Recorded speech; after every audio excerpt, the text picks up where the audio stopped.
বিয়ে করা ও উত্তম জীবনসঙ্গী পাওয়া আল্লাহর রহমত। সামর্থ্য ও সময় হলেই দ্রুত বিয়ে করতে হয়, কিন্তু অনেকেরই বিয়ে হতে নানান সমস্যা দেখা যায়। যেসব নারী পুরুষের বিয়ে হয় না বা অসঙ্গতির কারণে বিয়ে বিলম্ব হয়, তাদের জন্য রয়েছে কিছু করণীয় ও আমল। যেসব আমলে যেমন দ্রুত বিয়ে হবে, তেমনই মিলবে উত্তম জীবনসঙ্গী। তাহলে আজকের ভিডিওতে আমরা জানবো সেই আমলগুলি কি কি। এমন অনেক নারী পুরুষ আছে যারা বিয়ের প্রস্তাব পায় ঠিকই, কিন্তু সহজে বিয়ে হয় না।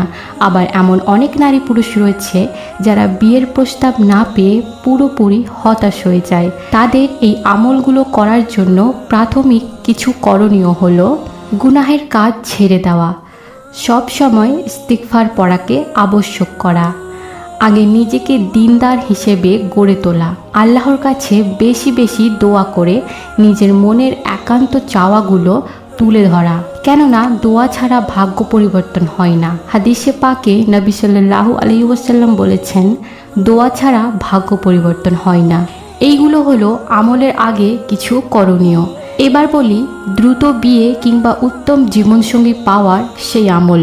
প্রথম, অতি দ্রুত হালাল, উত্তম ও সম্মানজনক রিজিক এবং উত্তম ও দিনদার স্ত্রী কিংবা স্বামী পাওয়ার জন্য হজরত মুসা আলাইহিস সালামের সেই ঐতিহাসিক দোয়াটি বেশি বেশি পড়া। রব্বি ইন্নি লিমা আনজালতা ইলাইয়া মিন খয়রিন ফকির। এর অর্থ হলো, হে আমার প্রভু, নিশ্চয়ই আপনি আমার প্রতি যে অনুগ্রহই নাজিল করবেন, আমি তার মুখাপেক্ষী। দ্বিতীয় হচ্ছে উত্তম জীবনসঙ্গী, নেককার সন্তান সন্ততির জন্য আল্লাহ তাআলার শেখানো কোরআনি দোয়াটি বেশি বেশি পড়া। রব্বানা হাবলানা মিন আজওয়াজিনা ওয়া যুররিয়াতিনা কুররাতা আইয়ুনিও ওয়াজআলনা লিল মুত্তাকিনা ইমামা। তৃতীয় হচ্ছে নিয়মিত সূরা আলাম নাশরা অর্থসহ বেশি বেশি পড়া এবং হৃদয় দিয়ে তা উপলব্ধি করা।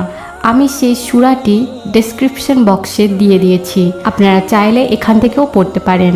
তারপরে হচ্ছে নিয়মিত সূরা ইউসুফ, সূরা নূর, সূরা মুমিনুন, সূরা লোকমান, সূরা ওয়াকিয়া, সূরা ইয়াসিন, সূরা লোকমান, সূরা মুলক, সূরা শুআরা এবং সূরা আল বাকারা সাধ্যানুযায়ী ধারাবাহিকভাবে পড়তে থাকা। নিয়মিত হাজতের নামাজ ও তাহাজ্জুদ নামাজ পড়ে আল্লাহর কাছে সাহায্য চাওয়া।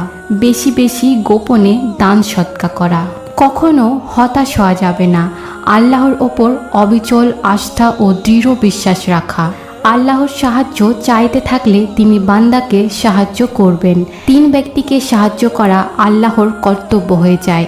হাদিসে পাকে এসেছে, রাসূলুল্লাহ সাল্লাল্লাহু আলাইহি ওয়াসাল্লাম বলেছেন, 3 ব্যক্তিকে সাহায্য করা আল্লাহ তাআলার জন্য কর্তব্য হয়ে যায়। আল্লাহ তাআলার রাস্তায় জিহাদকারী, চুক্তিবদ্ধ গোলাম যে তার মনিবকে চুক্তি অনুযায়ী সম্পদ আদায় করে মুক্ত হতে চায়, এবং ওই বিয়েতে ইচ্ছুক ব্যক্তি যে বিয়ে করার মাধ্যমে পবিত্র থাকতে চায়। আল্লাহ তাআলা মুসলিম উম্মার সব অবিবাহিত নারী পুরুষকে উত্তম বিয়ে ও উত্তম জীবনসঙ্গী পাওয়ার তৌফিক দান করুন। আমিন।